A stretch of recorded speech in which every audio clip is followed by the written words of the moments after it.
Hello दोस्तों, Ajay sir की ई पाठशाला में आपका स्वागत है। आज का हमारा विषय है नाउन के अंतर्गत जेंडर यानी लिंग। आज हम जेंडर के विषय में जानेंगे। चलिए शुरू करते हैं। सबसे पहले जेंडर की डेफिनेशन देखते हैं। A noun that shows the names of males और फीमेल्स इज कॉल्ड जेंडर। मतलब जिन नाउन से उसके स्त्री या पुरुष होने का पता चलता है उसे जेंडर या फिर लिंग कहते हैं। मतलब ऐसे नाउन जिन्हें पढ़ने के बाद हमें उसके स्त्री या फिर पुरुष होने का पता चलता है उनको जेंडर कहते हैं। आइए कुछ पिक्चर्स देखिए। सबसे पहले इस व्यक्ति को देखिए, हम देखते ही बता पा रहे हैं यह एक आदमी है यानी मैन। उसके बाद यह एक लड़का है, यह एक लड़की है और ये एक महिला है। और यहाँ पर एक बच्चा किताब पढ़ रहा है। मतलब हम इनमें जान पा रहे हैं कौन पुरुष है और कौन महिला। तो इस प्रकार नाउन्स में स्त्री और पुरुष होने का ज्ञान जिससे हमें चलता है उसे हम जेंडर कहते हैं। आइए आगे चलते हैं। अब हम समझेंगे काइंड्स ऑफ जेंडर। मतलब जेंडर कितने प्रकार के होते हैं, आइए समझें। ये 4 प्रकार के होते हैं। नंबर 1 आता है मस्कुलिन जेंडर यानी पुल्लिंग। उसके बाद फेमिनिन जेंडर यानी स्त्रीलिंग। उसके बाद आता है कॉमन जेंडर यानी कि उभयलिंगी। उसके बाद आता है न्यूटर जेंडर यानी कि नपुंसक लिंग। एक बार फिर समझिए। सबसे पहले मस्कुलिन जेंडर यानी पुल्लिंग, उसके बाद फेमिनिन जेंडर यानी कि स्त्रीलिंग, उसके बाद कॉमन जेंडर यानी उभयलिंगी, उसके बाद न्यूटर जेंडर यानी कि नपुंसकलिंग। आइए बारी बारी से इन सभी के बारे में समझते हैं। सबसे पहले मस्कुलिन जेंडर मतलब pulling. It tells that a noun is male.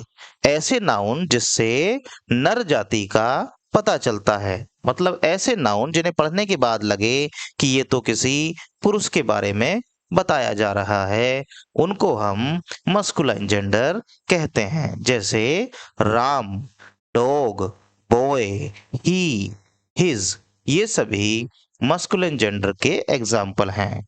चलिए आगे बढ़ते हैं। अब आता है फेमिनिन जेंडर मतलब स्त्रीलिंग। It tells that a noun is female. मतलब ऐसे नाउन जिनसे मादा जाति का पता चलता है।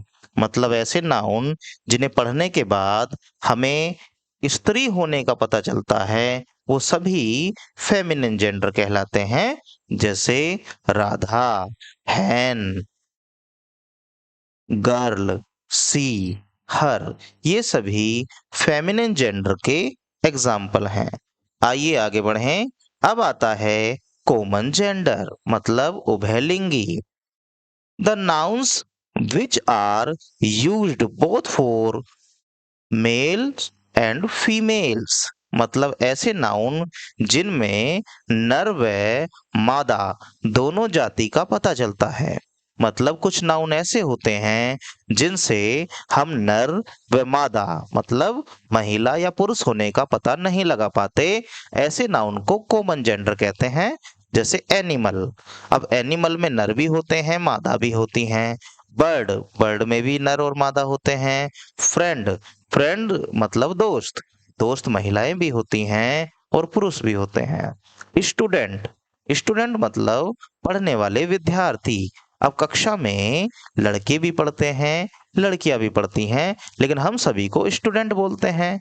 डॉक्टर, आप डॉक्टर के पास जरूर गए होंगे। आपने देखा होगा कभी डॉक्टर हमें आदमी मिलता है और कभी कोई महिला मिलती है। यानी कि डॉक्टर के लिए भी हम कॉमन नाम इस्तेमाल करते हैं, इसीलिए डॉक्टर को कॉमन जेंडर कहते हैं। टीचर, अध्यापक यानी कि महिला भी हो सकती है और पुरुष भी हो सकते हैं। तो ऐसे नाउन जिनसे महिला या पुरुष दोनों के बारे में पता चलता है उसको हम कॉमन जेंडर कहते हैं। आइए आगे बढ़ते हैं। अब आता है न्यूटर जेंडर मतलब नपुंसकलिंग। It tells that a noun is lifeless object. ऐसे नाउन जिनसे निर्जीव यानी कि बेजान होने का पता चलता है। मतलब ये वो नाउन होते हैं जिनसे हमें बेजान वस्तु होने का पता चलता है, जैसे चेयर, पेन, बुक, वैन, बस, टेबल। ये सभी नाउन न्यूटर जेंडर के अंतर्गत आते हैं। चलिए आगे बढ़ते हैं। अब हम मस्कुलाइन जेंडर को फेमिनाइन जेंडर में बदलना सीखेंगे, यानी कि हम पुल्लिंग को स्त्रीलिंग में बदलना सीखेंगे। चलिए शुरू करते हैं। सबसे पहले मस्कुलाइन जेंडर को फेमिनाइन जेंडर में बदलने के लिए नाउन के अंत में ई डबल एस या फिर आई एन ई लगाकर, मतलब नाउन के लास्ट में ई डबल एस लगा दिया जाए या फिर आई एन ई लगा दिया जाए। इसको लगाकर ही हम पुल्लिंग को स्त्रीलिंग में बदल सकते हैं। आइए कुछ एग्जाम्पल देखते हैं। एक तरफ हमारे चार्ट में पुल्लिंग है, दूसरी तरफ स्त्रीलिंग है। अब इसको ध्यान से देखिए। सबसे पहले है लॉयन, LION। इसके लास्ट में ई डबल एस लगा देने से ये स्त्रीलिंग में बदल गया। दूसरा एग्जाम्पल है हीरो। अब ध्यान से देखिए, हीरो के लास्ट में INE लगा दे ही ये स्त्रीलिंग में बदल गया। तीसरा एग्जाम्पल है गॉड। गॉड के लास्ट में ई डबल एस लगाते ही ये स्त्रीलिंग में बदल गया। प्रिंस, प्रिंस के लास्ट में भी ई डबल एस लगाते ही ये स्त्रीलिंग में बदल गया। आगे के एग्जाम्पल भी ध्यान से देखिए। जैसे टाइगर, टाइगर के लास्ट में ई डबल एस लगा देने से ये स्त्रीलिंग में बदल गया है। मतलब हमें पुल्लिंग को स्त्रीलिंग में बदलना है तो ई डबल एस लगा देने से ही वो बदल जाता है। चलिए आगे बढ़ते हैं। अब हम मस्कुलाइन जेंडर को फेमिनाइन जेंडर में बदलने का दूसरा नियम समझेंगे, नाउन के अंत में परिवर्तन करके। मतलब कुछ नाउन ऐसे होते हैं जिसका लास्ट वाला शब्द चेंज कर देने से ही वो स्त्रीलिंग में बदल जाता है। जैसे यहाँ देखिए, ये है पिकॉक। इसमें कॉक के जगह पर हैन लगा दिया गया है तो पी हैन यानी पुल्लिंग स्त्रीलिंग में बदल गया। दूसरा एग्जाम्पल देखिए, ये है वॉशरमैन। वॉशरमैन कहते हैं धोबी जो कपड़े धोता है। अब वॉशरमैन की जगह पर यहाँ पर वोमैन लगा दिया है। वोमैन लगाते ही ये स्त्रीलिंग में बदल गया। तीसरा एग्जाम्पल देखिए, ये है लैंडलॉर्ड यानी मकान मालिक। उसमें लॉर्ड की जगह पर लेडी लगा दिया गया है। लेडी लगाते ही ये मकान मालकिन में बदल गया है। अगला देखिए, ये है पोस्टमैन। पोस्टमैन में मैन को बदलकर वो मैन कर दिया गया है। इतना कर देने से ही ये स्त्रीलिंग में बदल गया। फिर है सेल्स बॉय। बॉय की जगह पर गर्ल लगा दिया गया है। अगला देखिए, फिर है ग्रैंडफादर। ग्रैंडफादर में फादर को बदलकर मदर कर दिया गया है। अगला देखिए, मिल्कमैन। मैन की जगह पर फिर से वो मैन लगा दिया गया है।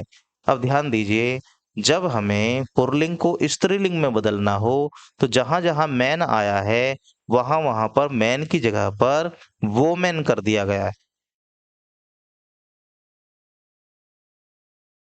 चलिए आगे बढ़ते हैं। अब मस्कुलिन जेंडर को फेमिनिन जेंडर में बदलने के लिए कुछ अलग शब्दों का प्रयोग करके, मतलब उसमें ऊपर के जो दो नियम बताए हैं वो नहीं लगेंगे, पूरा का पूरा शब्द ही बदल दिया जाएगा। जैसे मैन की जगह पर कर दिया वो मैन, बॉय की जगह पर कर दिया गर्ल, सन की जगह कर दिया डॉटर, फादर की जगह कर दिया मदर, ब्रोदर की जगह कर दिया सिस्टर, किंग की जगह पर कर दिया क्वीन, हस्बैंड की जगह कर दिया वाइफ। अब यहाँ देखिए, मैन का मतलब होता है आदमी, वो मैन का मतलब औरत, बॉय मतलब लड़का, गर्ल मतलब लड़की, सन मतलब बेटा, डॉटर मतलब बेटी, फादर मतलब पिता, मदर मतलब माता। ब्रदर मतलब भाई, सिस्टर मतलब बहन, किंग मतलब राजा, क्वीन मतलब रानी, हस्बैंड मतलब पति और वाइफ मतलब पत्नी। पूरा का पूरा शब्द ही बदल दिया गया है। चलिए आगे बढ़ते हैं। अब हम समझेंगे कॉमन जेंडर यानी उभयलिंगी। ये वो शब्द होते हैं, ये वो नाउन होते हैं जो महिला और पुरुष दोनों के लिए इस्तेमाल किए जाते हैं। जैसे friend, student, child, sibling, parent, teacher, doctor, servant. अब इन्हें समझिए। फ्रेंड, फ्रेंड मतलब दोस्त। अब दोस्त महिला भी होती हैं, पुरुष भी होती हैं। स्टूडेंट मतलब विद्यार्थी। अब विद्यार्थी तो लड़के भी होते हैं, लड़कियां भी होती हैं। उसके बाद आता है चाइल्ड। चाइल्ड मतलब बच्चा। बच्चा जो है वो महिला भी होती है और पुरुष भी होता है, यानी कि लड़का भी हो सकता है, लड़की भी हो सकती है। सिबलिंग, सिबलिंग कहते हैं भाई बहन को। उसके बाद पेरेंट मतलब माता पिता। माता और पिता स्त्रीलिंग भी है, पुल्लिंग भी है, लेकिन दोनों का एक कॉमन नाम है पेरेंट। उसके बाद टीचर, टीचर महिला भी होती हैं और पुरुष भी होते हैं। ऐसे ही डॉक्टर, डॉक्टर महिला भी होती हैं और पुरुष भी होते हैं। ऐसे ही सर्वेंट, सर्वेंट महिला भी होती हैं और पुरुष भी होते हैं। चलिए आगे चलते हैं। अब आता है न्यूटर जेंडर मतलब नपुंसक लिंग। आइए इन्हें भी समझते हैं। जैसे बुक, ये निर्जीव वस्तु है। चेयर, ये भी निर्जीव है। टेबल, पेन, कार, स्कूल, की, पेंसिल, ये सभी निर्जीव वस्तुओं के एग्जाम्पल हैं। इसीलिए इनको न्यूटर जेंडर के अंतर्गत रखा जाता है। चलिए आगे बढ़ते हैं। अब इस टेबल को ध्यान से देखिए। इसमें मस्कुलिन जेंडर यानी पुल्लिंग, फेमिनिन जेंडर यानी स्त्रीलिंग और कॉमन जेंडर यानी उभयलिंगी। अब इन्हें समझिए। कुछ नाम ऐसे होते हैं जो पुल्लिंग में अलग, स्त्रीलिंग में अलग, लेकिन उनके लिए एक कॉमन नाम का हम इस्तेमाल करते हैं। जैसे मैन, उसके बाद वोमेन, लेकिन इन दोनों का एक कॉमन नाम होता है, वो होता है पर्सन। इसके बाद जैसे फादर, फादर के बाद मदर, इन दोनों का कॉमन नाम होता है पेरेंट्स। जैसे बॉय, गर्ल, लेकिन इन दोनों का कॉमन नाम होता है चाइल्ड। जैसे ब्रदर, उसके बाद सिस्टर, लेकिन इन दोनों का कॉमन नाम होता है सिबलिंग। हस्बैंड, वाइफ, लेकिन इन दोनों को एक साथ बोला जाता है स्पाउस। उसके बाद वेटर, उसके बाद वेट्रेस, और लेकिन दोनों का कॉमन नाम आता है सर्वर। आशा करते हैं आपको जेंडर के बारे में जानकारी मिल गई होगी। Thanks for watching. वीडियो को देखने के लिए आपका धन्यवाद।